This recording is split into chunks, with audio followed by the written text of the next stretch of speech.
Welcome to the first podcast episode of Late Nights in Room 120. My name is Eric Coleman, and I am your host. This podcast is for the indie filmmaker, for all the indie filmmakers out there, actually, that are trying to make that jump from amateur to pro. But if you're not a filmmaker and you're just interested in the process, you can also listen in as well. I think it's actually pretty interesting, too. A little bit about myself before I go deep into what the podcast is about. First things first, I'm from Dothan, Alabama, which is a small city in the southeast corner of the state. I got my start in film, basically picking up a camera in the 10th grade, traveling with the basketball team.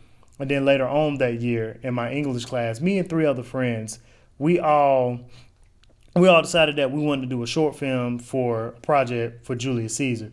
And that's where I really got my start into wanting to do films for the rest of my life. Our film was horrible, by the way, but we were in 10th grade. After that, I graduated high school. I went to college. I went to Alabama A&M to study communications media. Room 120 is our editing lab in the Morrison building. Everybody knows what it is, but that's how a lot of us got our start. That's where we started sharing ideas about possible film projects, TV shows, things like that. And with that, I met some pretty cool people and actually worked on some of their projects like Who Got Bars, Juice Hip Hop Expedition. And then I also shot my own short film with the help of the students from Alabama A&M.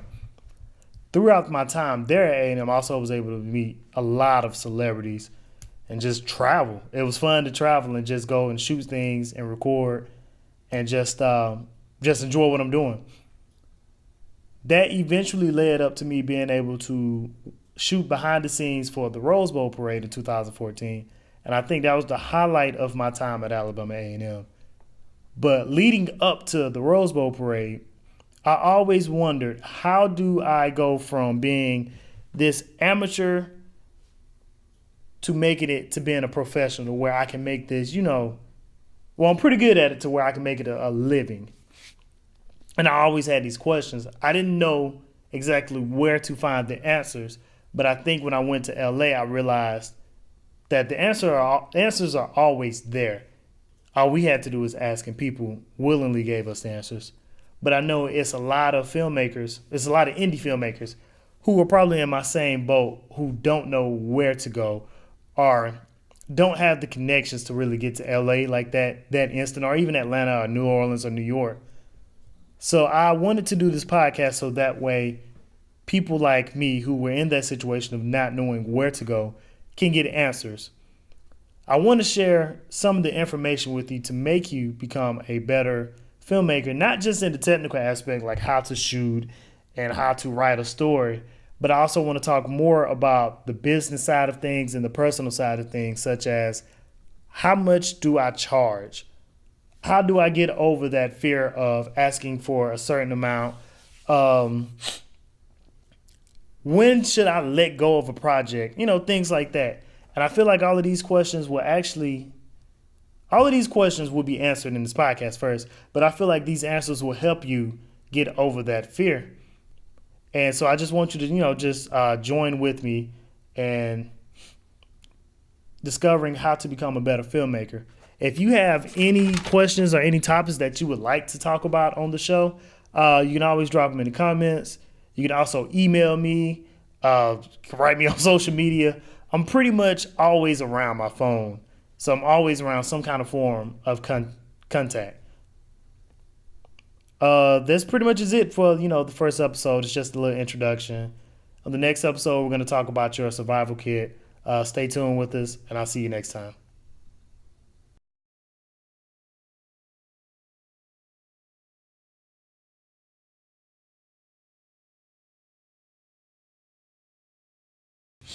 So you decided to become a filmmaker, but you're wondering, what's next? How do I become a filmmaker? What all equipment do I need to start? Well, all that is coming up next in Late Nights in Room 120.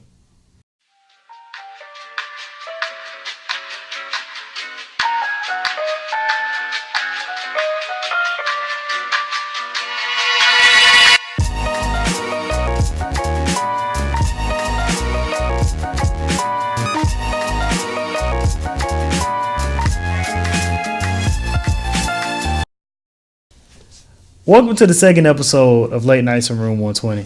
I'm your host, Eric Coleman. Today's episode is talking about the filmmaker's survival kit.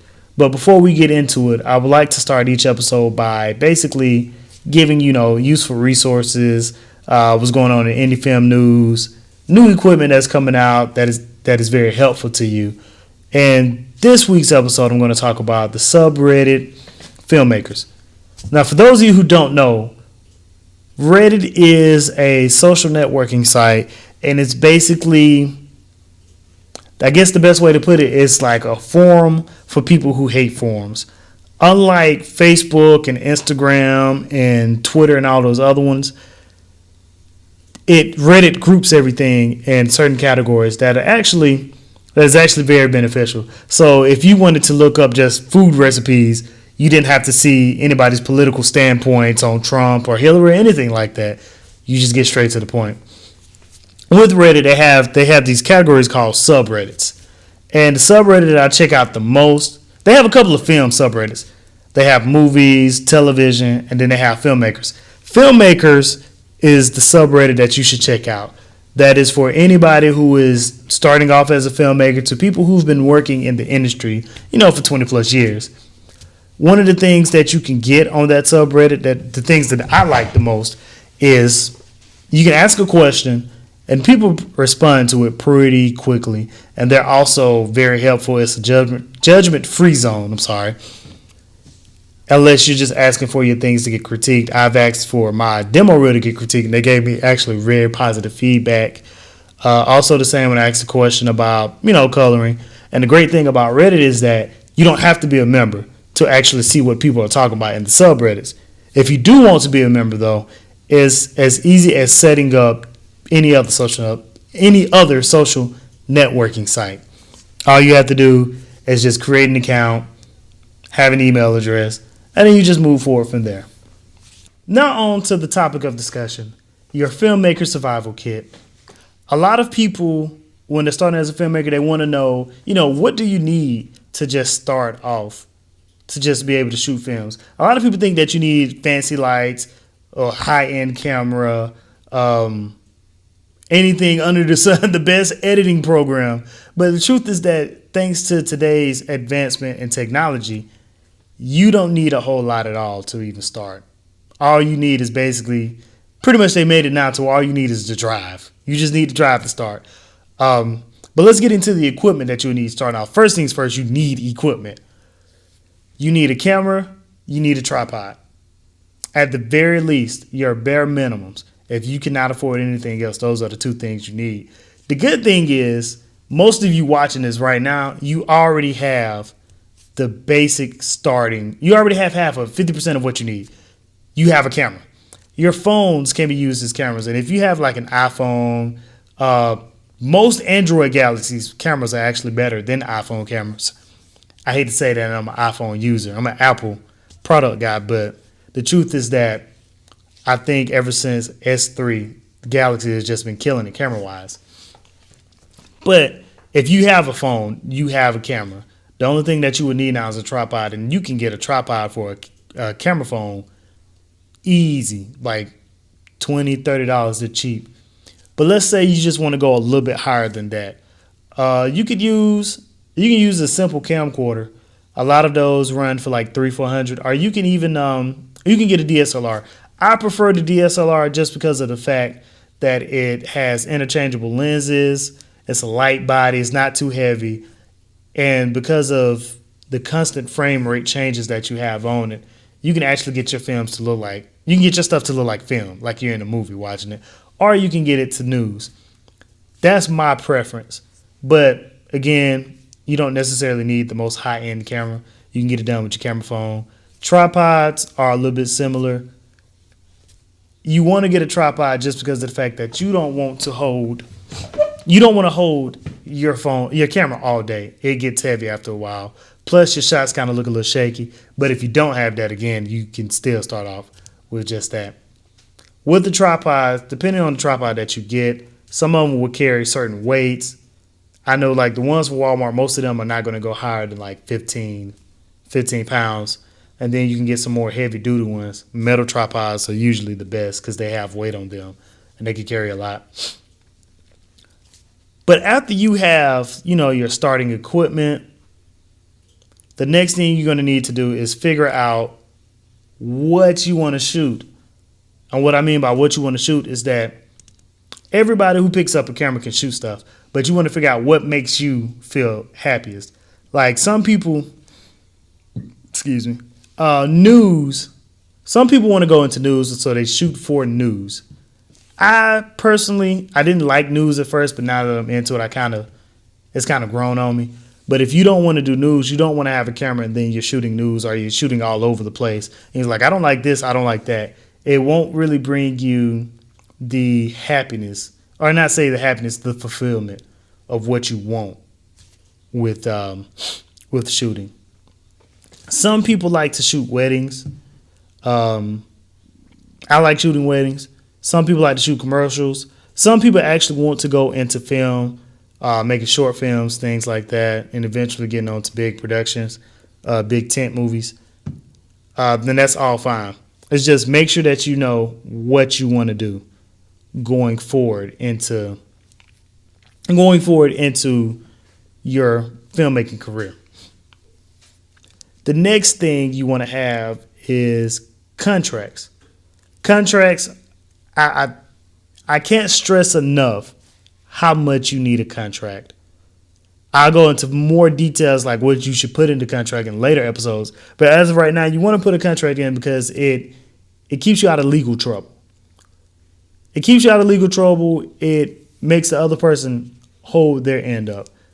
Anytime that you're having problems, matter of fact, contract will solve a lot of your problems instantly by just having the stuff that you need in there. And I can't stress enough that it's a lifesaver. Like I think it would have gotten me out of plenty of situations had I had it. Contracts are really important if you're going to use this to make money or make a living off of it.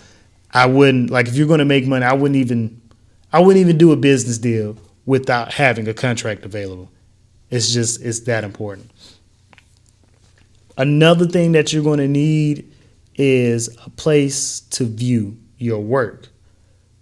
Right now, the two biggest ways to get your work out there seen is YouTube. Well, three ways, I'm sorry. YouTube, Vimeo, Facebook.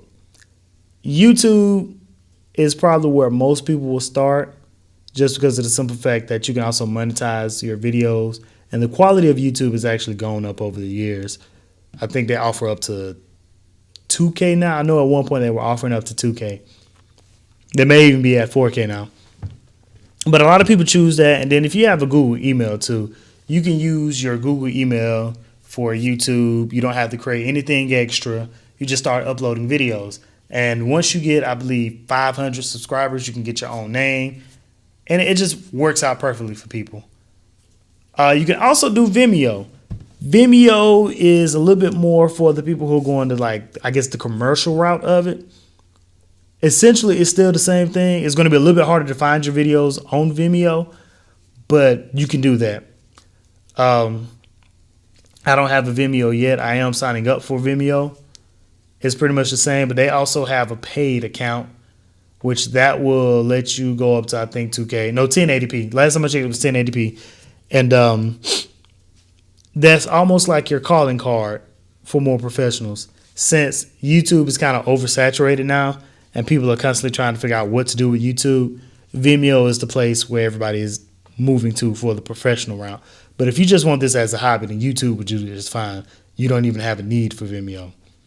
The third place that you can put on the big three is Facebook. You can put your content on Facebook. I would stay away from Facebook, putting videos up there. I mean, yes, you're going to get a lot of views because a lot of people are on Facebook, but your quality is going to be bad, and then the views are not going to be authentic. A lot of people will scroll on their timeline and the video automatically plays, so it's going to give you a view then, but it's not really a good view. People don't really look at your projects. You can get more shares that way too, but it's just not the best preferred. But again, if you're not doing this for money, you're just doing it just to share it as a hobby, then Facebook should be good enough. There are other sources out there that you can use for your videos, to share your videos. You got Vine, which are like 6-second videos, Instagram video, which goes up to a minute now. And, everybody's on Instagram. Then you got TV. Like if you really wanted to, certain places, certain stations will still sell slots for people to have their own TV shows. Of course, there's some guidelines you have to meet because of the FCC and things like that. But you don't, you that's going to be the hardest one to get into because you have to have money. You're going to have to pay for that time slot for however long they want you to pay for it, things like that. But that is also another place where you can get your work shown. Another thing that you're going to need getting into a filmmaker is that you got to know your why. Why are you wanting to become a filmmaker? I can't say for photographers, a lot of people say that they want to be a photographer because they think that it's quick, easy money. The thing about this industry is that if you're going to go into it because of quick money, I'm gonna let you know now that's rarely the case that you can come in, be a videographer, be a filmmaker and just make quick money. It's still too expensive for you to make quick money. And then you have to search out the clients and things like that. But if you're wise for anything other than money, just make sure that you constantly remind yourself that this is why I gotten into it.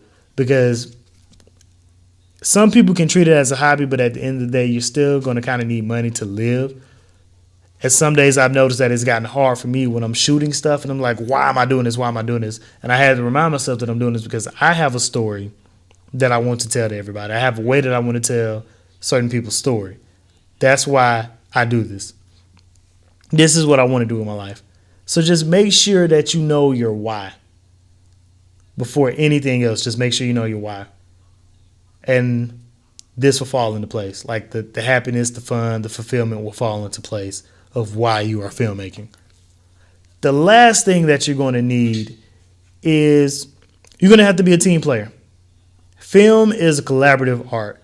No matter what you are doing, unless you're the screenwriter, but even then, you still have to do some kind of teamwork. But no matter what you're doing, you have to be able to work with others. You cannot do it on your own. Just as an example, let's say that you want to be a wedding videographer. At the very least, a wedding videographer needs 2 people. If you got one person working the main camera and one person doing the audio, you need that. You also need to be able to do teamwork as far as communicating with people. Like if you are working with the bride on a wedding, you need to be able to communicate with her and get exactly what she's asking for in that wedding because she is paying you at the end of the day and she is expecting a quality project. But teamwork gets everything done in this film, in the film industry. It's just you need the teamwork. Right now, that's all of the survival kits. That's all the things I have for you that you need to survive. If you have any suggestions of what else a filmmaker would need, be sure to drop them in the comments. This wraps up, the first episode. It's not the first episode, I'm sorry. This wraps up the second episode of Late Nights in Room 120. Again, I'm Eric Coleman. I'm your host. Be sure to check us out next time.